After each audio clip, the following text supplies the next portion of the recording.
कृपया मेरे चैनल को सब्सक्राइब एवं शेयर करें। धन्यवाद। अखण्डमण्डलाकारं व्याप्तं येन चराचरं तत्पदं दर्शितं येन तस्मै श्रीगुरवे नमः। गुरुर्ब्रह्मा गुरुर्विष्णु गुरुर्ब्रह्मा गुरुर्विष्णु गुरुर्देवो महेश्वरः गुरुः साक्षात् परब्रह्म तस्मै श्री गुरवे नमः। परमाराध्य सद्गुरु महाराज के पावन श्री चरणों में कोटि कोटि सह नमन। परम आदरणीय परम पूजनीय संत समाज के पावन चरणों में कोटि सह नमन। धर्म प्रेमी सज्जनों, भक्तिमती माताओं एवं बहनों, आप सबों को भी मेरा कोटि कोटि सह नमन। संत दरस को जाइए, संत दरस को जाइए, तज ममता अभिमान, ज्यों ज्यों पग आगे धरे कोटि यज्ञ समान। ज्येष्ठ महीना, ज्येष्ठ मास के शुक्ल पक्ष दशमी में हर वर्ष की भांति इस वर्ष भी गंगा दशहरा का ये अवसर है और यही कारण है कि इस गर्मी में भी आप सभी प्रेमियों, सत्संग प्रेमियों की उपस्थिति कुछ ज़्यादा है। तो इस गंगा जी का अवतरण इसी गंगा दशहरा के शुभ अवसर पर हुआ, तब से ये गंगा दशहरा मनाया जाता है। राजा सगर बहुत बड़े प्रतापी राजा हुए थे, उन्होंने बहुत सुंदर यज्ञ कराया था। उसी में इंद्र भगवान ने उस यज्ञ के घोड़ा को चुरा करके और कपिल भगवान के आश्रम में पाताल लोक में ले जा करके बांध दिए थे और सगर पुत्रों ने जा करके कपिल भगवान को ही चोर समझ करके उनका अनादर किए, जिस कारण से राजा सगर के 60,000 पुत्रों का खात्मा हो गया, जल करके खाक हो गए। अब राजा सगर के जो दूसरी पत्नी से एक पुत्र हुआ था असमंजस, उन्होंने कपिल भगवान जैसे संत के चरणों में प्रार्थना किए। तो संत तो दयालु होते हैं, कृपालु होते हैं। संत तो थोड़ा सा उदंड होने पर दंड देते, बाकी संत श्राप नहीं देते हैं। पितुषो माता सौगुना सुत को राखे प्यार, मन से ती सेवन करे तन सुडाट और उगार। माता से 100 गुना हरि, जिनसे 100 गुरुदेव, प्यार करे अवगुण हरे चरण दास सुखदेव।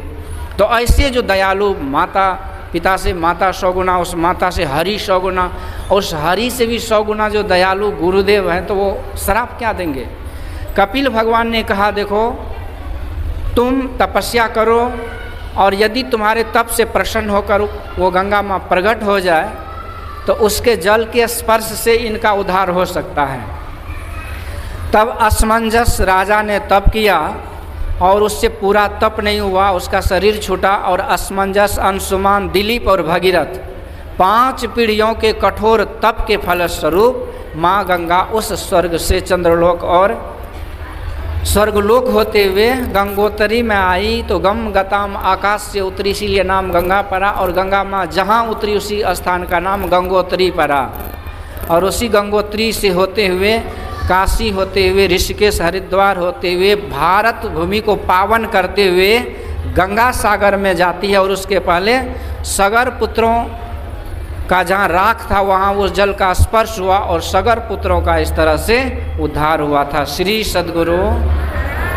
तो तब से ये गंगा दशहरा हम लोग मनाते हैं। परंतु संत महापुरुषों ने एक बहिरंग गंगा का भाव दिए और दूसरा अंतरंग गंगा का भी भाव दिए। बहिरंग गंगा में स्नान करने से जो बाहरी विकार है, जैसे शरीर के रोग हैं, व्याधि हैं, कष्ट हैं, अथवा जो जल की शक्ति है, शुद्धता है, उस कारण से हमारा तन शुद्ध होता है। और इसीलिए प्रायः देखिए गंगा जी की महिमा है, इसलिए जितने भी अच्छे से अच्छे आश्रम हैं वो सारे गंगा किनारे हैं। उसमें गुरु महाराज का भी ये आश्रम है। शुरू में पूज्य बाबा साहब कहा करते हैं कि गुरु महाराज गंगा में रोज़ स्नान करते थे और गंगा जल का ही सेवन करते थे। ये जल की महिमा है, आज भी है। आज भी देखिए जल खराब नहीं होता है। कोई भी पूजा पाठ अनुष्ठान जो है बिना गंगा जल का नहीं होता है। तो बाहरी शुद्धता के लिए और ये ठीक है, लेकिन मन का जो विकार है ये मन का विकार, इसके लिए ज्ञान जल की आवश्यकता होती है। उस पानी जो गंगा जी का पानी है वो तन को शुद्ध करता है, और जो संतों की वाणी है ये मन को शुद्ध करता है। इसलिए ज्ञान गंगा में जो स्नान करते हैं, निश्चित रूप से जानिए कि वो गंगा दशहरा का लाभ ले रहे हैं, क्योंकि संतों ने अंतरंग भाव में जो गंगा जी का दर्शन कराए हैं वो क्या है, तो मुद मंगलमय संत समाजो जिमि जग जंगम तीर्थ राजो। ये तीर्थों में जो राज तीर्थ राज, ये प्रयाग है जिसमें 3 नदियों का समागम है, गंगा, जमुना और सरस्वती। तो बहुत सारे तीर्थों में हजारों हजार बार स्नान कीजिए, परंतु यदि आप प्रयागराज में एक बार स्नान कीजिए तो सारे तीर्थों के स्नान का पुण्य मिलता है। इसी तरह जो बहुत सारे यज्ञ अनुष्ठान है, पूजा पाठ के बहुत सारे पद्धति हैं, लेकिन वो सारे पूजा पाठ पद्धतियों में जो ये सत्संग रूपी ये तीर्थ है, इसको भगवान ज्ञान यज्ञ कहते हैं। श्रेयान द्रव्य मयाद यज्ञाज ज्ञान यज्ञ परंतप। भगवान कृष्ण कहते हैं अर्जुन बहुत सारे यज्ञ हैं, उन सारे यज्ञों में जो ज्ञान यज्ञ है, ये सत्संग यज्ञ है, ये तो मेरा स्वरूप ही है। बाकी यज्ञों से पुत्र परिवार, धन संपत्ति, मकान दुकान, ये इच्छाएं कामनाएं जो है ये इसकी पूर्ति होती है, लेकिन ये ज्ञान यज्ञ जो है, ये सत्संग जो है, इससे साक्षात परम पर वो परमात्मा की प्राप्ति होती है। इसलिए इस सत्संग यज्ञ को तुलसीदास जी महाराज ने सारे यज्ञों में श्रेष्ठ कहा गया है, और इसी को त्रिवेणी संगम कहा गया है। कहते हैं इस सत्संग ज्ञान गंगा में जो स्नान करते हैं वो सारे तीर्थों में स्नान करने का उसे फल मिलता है। तो कहिए गंगा जी में तो पानी बहती है, यहाँ कौन सा पानी है, तो यहाँ संतों की वाणी बहती है। तो 3 नदी का संगम यहाँ पर भी है। मुद मंगलमय संत समाजो जिमि जग जंगम तीर्थ राजो। राम भगति जहाँ सुरसरी धारा, सरसई ब्रह्म विचार प्रचारा। विधि निषेधमय कलिमल हरणी, कर्म कथा रवि नंदिनी वर्णी। यहाँ जो भक्ति की चर्चा होती है तो वही है गंगा जी की धारा। जब सत्संग में भक्ति का प्रसंग हो तो समझिए कि आप गंगा जी में स्नान कर रहे हैं, और जब सत्संग में निर्गुण निराकार महिमा का बखान हो तब जानिए कि आप सरस्वती जी में स्नान कर रहे हैं। और सत्संग में जब कर्म, शुभ कर्म, अशुभ कर्म, विधि निषेध कर्म, डूस एंड डोंट्स का जब व्याख्यान हो तब आप जानिए कि आप जमुना जी में स्नान कर रहे हैं। और ये सत्संग में कर्म के बाद और ईश्वर स्वरूप की चर्चा और भक्ति ज्ञान वैराग्य की चर्चा होती है, इसलिए जानिए कि हम त्रिवेणी संगम में साक्षात स्नान कर रहे हैं। इसीलिए भगवान कहते हैं जब आज सनक सनंदन सनातन सनत कुमार जब पधारे तो भगवान ने बड़ी भाव भक्ति के साथ स्वागत सत्कार करते हैं, और भगवान कहते हैं कि हे ऋषिवर, मैं समझता हूँ कि आप जैसे संत बड़े भाग्य से मिलते हैं, बड़े भाग पाइए सत्संगा, अब बिना ही प्रयास होई भवभंगा। आप जैसे महापुरुषों का संग जो है ये मोक्ष के मार्ग को खोलता है। संत पंथ अपवर्ग कर, कामी भव कर पंथ, कह ही संत कवि कोविद, श्रुति पुराण सदग्रंथ। ये संतों का संग ही मोक्ष का मार्ग की ओर हमको ले जाता है, और सांसारिक लोगों का संग नरकगामी बनाता है। इस तरह से यहाँ पर ये संतों की महिमा का बखान किया गया। बाद में भरत जी महाराज ने पूछा था, हे प्रभु बतलाइए संत असंत के क्या लक्षण हैं। तब भगवान ने अपने मुख से संत महापुरुषों, संतों का जो लक्षण है, तो संसार में जितने भी शुभ गुण हैं ये सब संत में पाए जाते हैं, और संसार में जितने दुर्गुण हैं, विकार हैं, ये संत में नहीं पाए जाते हैं। श्री सद्गुरु ये होता है, ऐसे संत के दर्शन से लाभ होता है। सरदा तपनिसी शशि अपहरई, संत दरस जिमि पातक टरई। ऐसे संतों के दर्शन से बड़े बड़े संकट टल जाते हैं। तुलसीदास जी महाराज कहते हैं, जा दिन संत पाहुने आवत, तीरथ कोटि अनहान करे फल, दर्शन ही ते पावत। गुरु महाराज कहते हैं, सदगुरु दर्श देन हित आए, भाग जगे हमरे, आनंद मंगल पूरी रहे सब, शुभ शुभ भासगरे, पाप समूह दरसते भागे, पुण्य सकल डगरे। तो हम लोगों को नेत्र पाने का लाभ मिल रहा है। भले हम प्रत्यक्ष रूप में गुरु महाराज का दर्शन नहीं करते, पर गुरु महाराज के प्रतिमा में का हम दर्शन कर रहे हैं, उस स्थान का दर्शन कर रहे हैं जहाँ गुरु महाराज विराजमान होकर ज्ञान उपदेश दिया करते थे। तो बड़ा लाभ होता है ये संतों के दर्शन से, संतों के वाणी को सुनने से, संतों का संग करने से। भगवान के अनंत अवतार हुए, 24 अवतार का वर्णन आता है। शुकर, सनकादिक, नारद, नर नारायण, कपिल, यज्ञ, दत्तात्रेय, ऋषभ, पृथु, मत्स्यावतार, कच्छप, धन्वंतरी, मोहिनी, नरसिंह, वामन, व्यास, परशुराम, बलराम, राम, कृष्ण, बुद्ध, कल्कि, अग्रिव, हंसावतार। पर एक और हंस अवतार के बाद है परमहंस अवतार, यानी संत के रूप में।